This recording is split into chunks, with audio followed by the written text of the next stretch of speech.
Rockers in the House. Yan ang bagong jamming session ng Sparkle couple na sina Julian San Jose at Raver Cruz na ipinost nila sa kanilang Instagram accounts.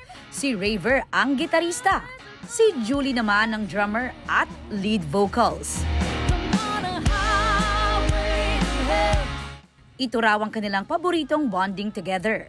Katunayan, ang pagkahilig daw ni Raver sa paggigitara ay impluwensya ng nobya. Naging passion ko siya. Minulat ako ni Jules sa music, di ba?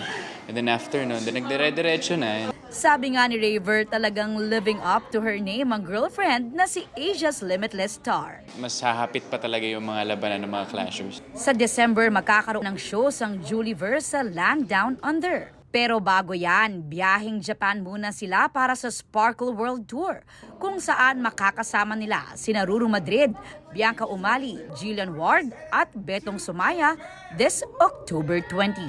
I'll be singing OPM songs kasi for sure namimiss na ng mga kababayan natin sa Japan na umuwi.